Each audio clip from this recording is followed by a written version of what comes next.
Hello and welcome to Friday's Granada Reports, live with the latest across the northwest. Hello there. On the programme this evening. Arrests to double and every crime investigated. Greater Manchester Police's new Chief Constable vows to bring the force back from the brink as a scathing new report reveals years of failures. The days of determining that because somebody's perhaps not vulnerable and the crime isn't at the most severe end of the spectrum, we're simply not going to bother. Those days are over. We've had days where we've had to move out because we're absolutely swarmed with sewer flies. Surviving squalor, the shocking conditions in social housing uncovered by an ITV investigation. Coronation Street! A night to remember for Corrie at the National Television Awards with a hat-trick of wins. We'll have all the reaction. And in Preston, it's time to say cheese. Got any Wensleydale Gromit?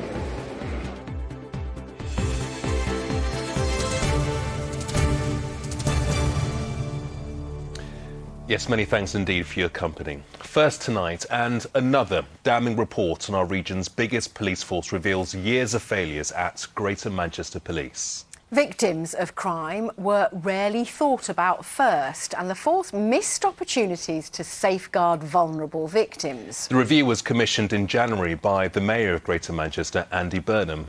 8 months later, it's finally been published. GMP's leadership, the culture within the force and the IOPS computer systems came under fire, and auditors said some of the harshest criticism of senior leadership they've ever heard came from officers within the force. Well, today, the new Chief Constable laid out his plan for a rebirth of GMP, promising to investigate all crimes, double the number of arrests in the next 18 months and strengthen the force's leadership. Stephen Watson even told this programme he'll walk away from the top job if new standards aren't met. Rob Smith has tonight's top story. There's blood all the way through. On a burglar's trail in person. Police haven't always done this in Greater Manchester. From now on, their chief says they will. For a burgled bakery owner in Bolton, it matters. We have had to wait a long time today to get through to the police because they just seem so busy. How important is it to actually have an officer come and look at the situation? Oh, it is great. I mean, you do want them. Good morning, everybody. Recently appointed Chief Constable Stephen Watson told politicians and the public he's changing the force. It was placed in special measures after failing to record 80,000 crimes. His plan involves doubling arrests in 18 months and investigating every crime. This after another damning report out today criticised GMP. I read him one key line. Victims rarely thought about first. What does that say about GMP that is in any way good? Well, it doesn't say a lot. It's really important that we confront the fact that our performance collectively is not good enough. And it reflects the significance of victims, which is why right front and centre and on the top line of the plan, we're very clear about our responsibility to victims. There's a reason why the very first words on my plan are focus on the basics. And what I do detect is that our people are very distressed at the current performance of the force. That compares in no way to the distress felt by members of the public. You yourself say too many criminals have been getting away with it. How on earth do you reassure all the people who have been told, I'm sorry, we're not going to look into that? Well, we reassure people like that by saying that those days are over. The force insists progress has been made in recent months, with more crimes investigated faster. But ITV News spoke to one teenager in Greater Manchester who reported a series of sex crimes, which led to a man's arrest. She says she hasn't heard from police since December. She and her family sought help from a foundation set up by whistleblowing former officer Maggie Oliver. It's been scary being a victim of crime and then not being able to, speak to the police when you need them. As time's gone on, we feel like it's less and less important. How can it be so serious if you won't even keep us in the loop with what's going on? Mr. Watson says he'll look into what's happening with the girl's case personally and assured GMP will do better overall, or he'll go. We will investigate all crime and we will pursue all reasonable lines of inquiry. And if, frankly, we are not in a place where there is tangible, demonstrable improvement in this force within 2 years, well then I do need to clear off. A promise to victims of crime, to the public as a whole, that's on a timer. Rob Smith, ITV News, Manchester. Well, a murder investigation has been launched by Greater Manchester Police after a 16-year-old boy was stabbed to death. Police were called to Norton Street in Old Trafford just before 6 o'clock last night. The teenager was taken to hospital but died a short time later. It's believed he'd been attacked by 2 men. Heavy rain brought disruption to parts of the region last night. These were some of the scenes in Wirral, which was badly hit with road closures and rail cancellations. And in Earlham, a car was left partially submerged as the road flooded. The UK's first specialist child bereavement centre opened at Alderhay Hospital in Liverpool today. It'll support anyone affected by the death of a young person under any circumstances, no matter how recent. Now, the quiz show legend Roy Walker, who lives in Lytham, is hosting an online quiz tonight for a very special cause. The former host of Catchphrase will be helping raise money himself to help prevent suicide on World Suicide Day. More than 6,000 people a year take their own lives in the UK. I just hope if it can save one life, it'll be terrific. But they need funds, you know, they need people to dig deep and give some money.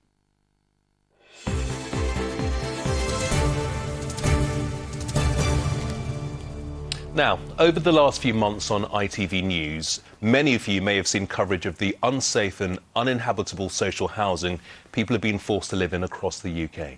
Angela is just one of those people. Her home in Manchester is covered in persistent damp and mould after it was badly flooded with sewage 3 years ago. This weekend, Daniel Hewitt investigates why so many are being failed by a housing system that consistently ignores their concern and fails to fix their problems. We'll hear from Dan in a moment, but first, here's a clip from the programme. I wake up with an absolutely banging headache and I'm under the smell on our clothes. I mean, everybody comments it's embarrassing. We came back from a holiday and we walked into sewerage absolutely flooded everywhere. Bathroom, hallway carpets, it went into the doors, into the cupboards, and it took 10 days for anybody to come out and even address the issue. We've had days where we've had to move out because we're absolutely swarmed with sewer flies. I've been at breaking point so many times that I just want to give up, absolutely give up. Well, Dan joined us earlier and gave us an update on Angela's case. Well, with Angela, it's typical, really, of a lot of people we've met over the course of the last 6 months.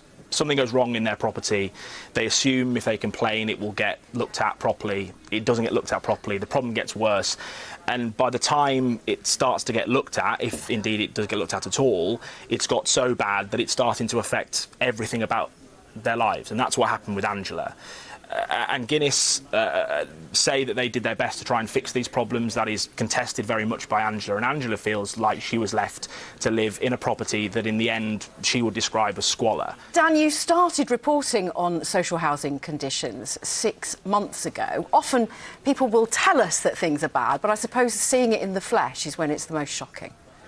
Yeah, and shocking is the word, Anne, really. And we're not just talking here about mould and damp, and that is bad in itself when it's left to get as bad as it does in our documentary, but we're talking about constant leaks that aren't getting fixed. We're talking about ceilings collapsing with children doing their homework inches away, ceilings collapsing on people's beds. We're talking about rat infestations. We're talking about risks of electrocution. I've met families that say their home is not only making them ill, but they genuinely worry their home is going to kill them. That's what they say, and I have seen it for myself. I've seen water coming out of light fittings, and when it's that bad, you can give a million excuses as the council or the housing association or the government, but it is inexcusable, and it frankly is unimaginable, but it is happening right now. What does the government have to say about all of this? Well, the government says it's putting £12 billion over the next few years into building more affordable homes, though there's a real debate over what affordable means. They say that they're building more homes now than Labour did. Again, that is contested. But when you look at what housing experts say, the housing charity Shelter say, we need 90,000 social homes built in this country every year just to meet up with demand. Last year we built just over 6,000. So even if the government sticks to its £12 billion pledge, that is still not going to be enough, according to the experts, to meet the demand. And this problem is not going away anytime soon. Well, let's hope, Dan, that your work has contributed to solving some of the problems anyway. Dan Hewitt, thank you. And you can see more from Surviving Squalor, Britain's housing shame, on ITV on Sunday night from 10:15. I'm sure it will be a powerful watch. There's lots to come on this programme. Coming up... Say cheese! Nick Park's back in Preston as the city pays homage to Wallace and Gromit. And we had some hot summer sunshine to start this week, but definitely feeling more autumnal yesterday and today. What about the weekend? Full forecast coming up shortly. OK, and here's what's still to come on the ITV News at 6:30 with Lucrezia. British tennis's golden girl Emma Raducanu storms into the US Open final. The 18-year-old, almost unknown 6 months ago, now on the cusp of one of the sport's biggest prizes. Also, we investigate what's behind the surging cost of bricks and mortar. And could thousands of drivers caught speeding by this camera be owed a refund? Join me for those stories and more at 6:30.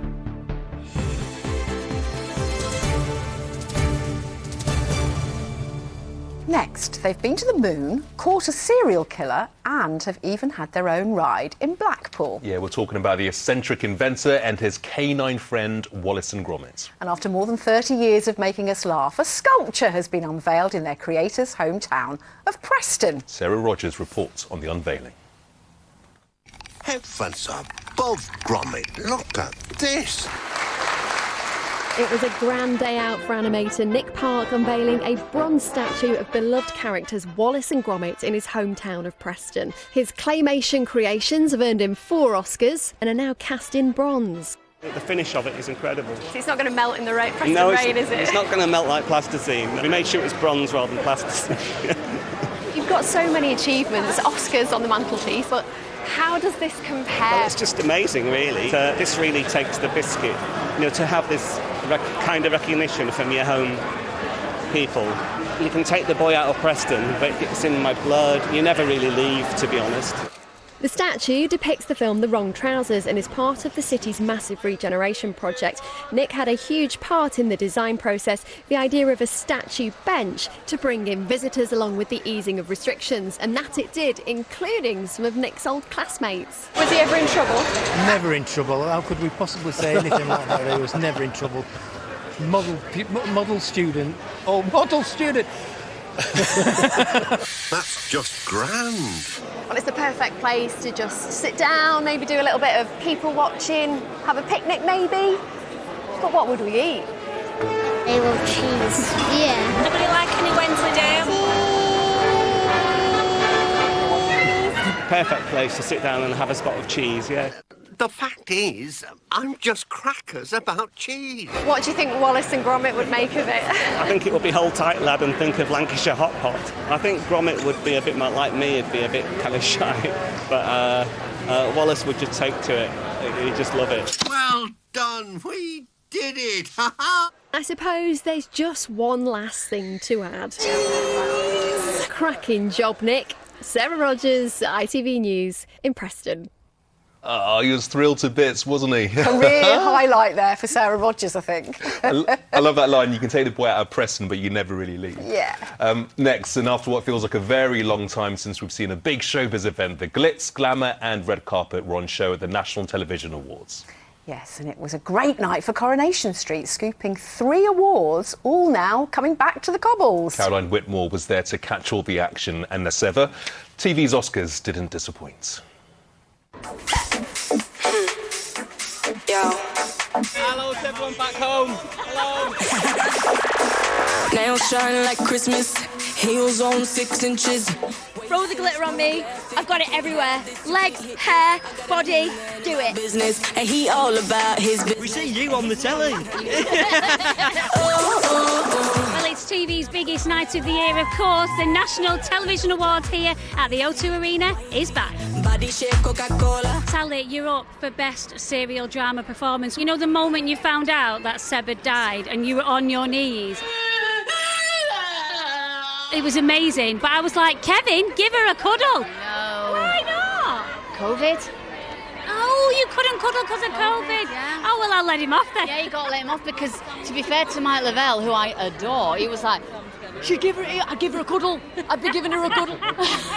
I'm a dad now. Congratulations. Yeah, it's 2 weeks old. So, yeah, How it's are you crazy. finding being a dad? Tiring. Yeah, tiring. I've got 2 suitcases under my eyes at the minute, but yeah, it's amazing. Absolutely amazing. Oh, massive congratulations, and I hope Gogglebox wins tonight. Touch wood. Gogglebox. How are you? I'm good, how are you? That's your question. No, stop that! 20th, do you think we're going to get it? Oh my goodness me. I don't know, you I never hope know, so. you never know. 20 out of 20 sounds good, doesn't it? Doesn't it, though? Did you not get the polka dot memo, Deck? No, I did not. I didn't you? missed this. I've heard this. In our WhatsApp group, you see. I've heard this has been on the catwalks of Paris and Milan, and I didn't. Do you know when we interviewed you at the I'm a Celebrity Jungle Challenge, I think you forgot to mention about the invite for your wedding, Anne. Oh, no, I left it. I left it on the ride. Is that why we got a random couple from Manchester to turn up at my wedding? Anton Dare. A National Television Award for new drama, It's a Sin. Thank you so much. Hugest privilege of my life to be a part of it. This was London, but we had a budget. We made it in Manchester. We made it look like London in the 80s. Manchester is a brilliant place to make television. Molly Gallagher, Coronation Street. When they read my name, I was a bit like, oh. Your first ever interview was with us on Granada Reports, and look at you now. It's so nice. This award is for everyone that's taken part, and obviously everyone that's helped. Sophie Lancaster Charity. Abby's right. I killed him. I'm so grateful to be telling that story. It means a lot to me. This morning! We are now off for the first time ever. We're off until Monday. We're not working, so I am off my face as of 5 minutes. Best newcomer, everybody. It's Jude Reardon. Yes! Did you do your face? No. No. But I done his face. You know, everyone asking you all these questions, is it a bit overwhelming? Yeah, I'm handling it okay. It's great. All the power. Oh my word. One big question, are you in school on Friday? No. Boom, high five to that. Yes. Coronation Street. This is Corrie's night, isn't it, Sally? We just clean sweep across the board, and you know what? I am not surprised because everyone's worked so hard. Such a brilliant evening, and everyone who should have won has won. Thank you. Good night.